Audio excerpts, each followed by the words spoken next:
ရန်ကုန်မှာဒူရင်တီချင်းထဲခံလိုက်ရပါတယ်ဒီနေ့တော့ပဲကြမယ်ဒီနေ့ကဒင်းငင်းကုန်းမှာဒီနေ့တော့ပဲမဲ့ floor လေးပဲဖြစ်ပါတယ်ဒင်းငင်းကုန်းစီကိုစပိတ်နဲ့ပဲအကုန်လုံးစုပြီးတော့တွားချက်ပါတယ်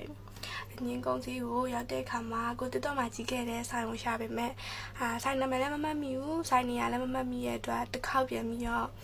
တော်မှပြန်ရှာရဲပေါ့နော်ဒါပေမဲ့လည်းမတွေ့ပါဘူးမတွေ့ရဆုံးတော့ကျုံတဲ့ဆိုင်မှာကျုံလိုပဲရွေးပြီးတော့ဝယ်ခဲ့ပေါ့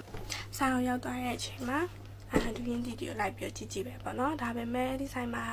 အခုချက်ချင်းစားလို့ရတဲ့ဒူရင်တီဆိုလို့နှလုံးပဲရှိရပေါ့နော်ကျန်တဲ့လုံးတွေကရက်ချပြီးတော့မှစားလို့ရမယ့်လုံးတွေဖြစ်နေတဲ့အတွက်အဲ့ဒီရှိတဲ့နှလုံးတွေကပဲဝယ်ခဲ့ရတယ်ပေါ့နော်ကိုယူထားတဲ့အလုံးက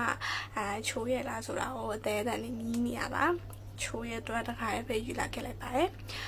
တကီကြီးကို3000ပေးရတယ်ပေါ့နော်အဲ့ဒီအလုံးလေးဆိုလို့ရှိရင်9000ပေးခဲ့ရပါတယ်တလားမတလားတော့မသိပါဘူးဒါပေမဲ့ကိုစားချင်တဲ့ကတတိုင်းရတဲ့အတွက်တနေ့လို့ပဲသတ်မှတ်ထားပါတယ်ဒီဟာလေးကတော့နောက်တစ်ဆိုင်ပေါ့နော်ဒီတိုင်းစားချင်လို့ဆိုပြီးတော့ဝယ်စားလိုက်တာတစ်လုံးကို6000ပေးရပါတယ်ဒီတိုင်းကြည့်မယ်ဆိုတော့အမွှားကြီးတွေကကောင်းတယ်လို့ထင်ရပါတယ်တကယ်တမ်းစားလိုက်ကြည့်လိုက်ဘာဆိုဘာရတာမှမရှိပါဘူးနုလေးရတာတော့မသိပါမဲ့ဆိုင်ရှင်ကတော့စားလို့ရတယ်လို့ပြောတဲ့အတွက်ခွဲစားလိုက်တာလုံးဝရတာမရှိပါဘူးလုံးဝမကောင်းပါဘူးဒါကတော့အင်းကိုရောက်ပြီးတော့ခွဲတဲ့အလုံးပေါ့နော်ဒီလုံးကိုကြည့်လိုက်မယ်ဆိုရင်ကိုလိုချင်တဲ့အရာလည်းရတယ်ကိုလိုချင်တဲ့အသားလည်းရတဲ့အတွက်အရာမဲ့ကြီးနေပါရဲ့ပြီးတော့အရာမဲ့တန်တယ်လို့ခံစားရပါတယ်နောက်တော့အမွှားအကြီးတွေလည်းအထက်မှာထပ်ပြီးပါတဲ့အတွက်တကယ်ကိုတန်ပါတယ်ပါပဲဘိုင်